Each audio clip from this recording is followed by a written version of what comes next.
So here we have this lovely 79 series back. We installed a UniChip on this car 2 weeks ago, if that. This is the car that has the twin 3-inch exhaust, the up pipes, which you may or may not be able to see down there, and made good power. Made 162 odd rear wheel kilowatts, and to be honest, not pushing it that hard because the owner does like to drive it relatively firmly.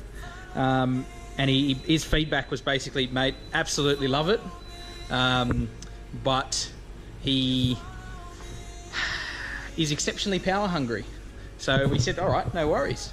Next step, bigger intercooler, and we'll lean on it much harder. So today we're doing a big Cross Country Intercooler kit.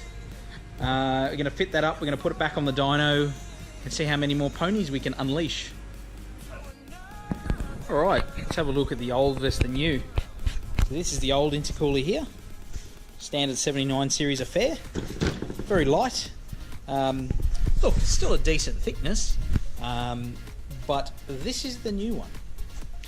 Dual spowl fan, so this is the Cross Country Intercooler kit, all TIG welded, big alloy tanks, much thicker than the factory item. Nice Cross Country Intercoolers logo, and the rest of the kit. If you guys are wondering whether this is a DIY type thing, I would suggest not. There's cutting and shutting of fuel lines, coolant hoses, flipping of throttle bodies, extending of wiring, adding relays to the vehicle. I probably wouldn't recommend it unless you're exceptionally confident, which no doubt a lot of you are. But obviously, as you can see, we've got the factory one off, obviously. And that's the abortion of lines and shit that's underneath your intercooler. And the finished product. After just a couple of hours. 9, I think, to be exact. We now have a lovely Cross Country Intercoolers Intercooler kit on this 79 series. It didn't really fit. But this car does have a strange combination of bonnet and engine and everything. It's not that uncommon though, unfortunately. Yeah, look, it was probably the worst intercooler install I've ever had to do, and that includes a lot of hole sawing and things like that, whereas this shouldn't have. This arrangement at the back is very interesting. Yes, this should have been a bolt-up prospect, not much modification required, and yeah, nothing fits, so, but possibly they're still doing some development, not sure really, but yeah, unfortunately it's taken a lot longer than it should have.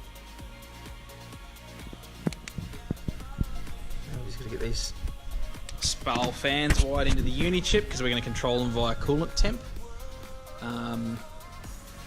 And yeah, away we go. Alright, the Cross Country Intercoolers intercooler installation complete, in theory, other than the bonnet scoop, which they're going to have to sort tomorrow. Just took the car for a drive, didn't blow any intercooler hoses off, that was a bonus. It drives nice, it drove nice before the intercooler. Be interesting to see what happens on the dyno tomorrow. Well, I don't really expect any power gains out of the intercooler just by itself. However, I do expect I can lean on the thing a lot harder and not get ridiculous intake air temps like before. So yeah, that'll be an interesting experience, no doubt. Alright, just finished tuning the 79 with the Cross Country Intercooler. Quite weird actually, it makes an enormous difference to the volumetric efficiency of the motor. Pretty much the previous tune I did was completely useless, had to start again. But anyway, results are, we went from 161.9 to 171.7 with nothing but an intercooler. But that doesn't tell you the whole story, or any of the story actually. None of that's really from the intercooler, that's from me leaning on the car harder, because obviously I have the confidence that the new intercooler's keeping the intake charge a lot cooler. The advantages are where you can't see via that power figure. Look at the start of the graph. So down here, which is about 70 k's an hour, is about 1800 RPM.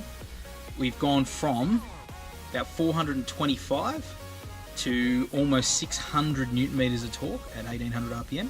And we've gone from 108 kilowatts to about 148. So we picked up 40 kilowatts at the wheels right there. And all this gap between the red and green lines here is extra power. And it's all before about 3000 RPM. That's where this car I felt really lacked, and I think the owner did as well. And you know, adding this intercooler and allowing me to lean on it much harder, especially low down where it used to get quite warm, it's just transformed the vehicle. I haven't had an opportunity to take it for a drive yet. It's still on the dyno. I'll pull it off now and take it for a drive, but I expect it's going to drive magnificently.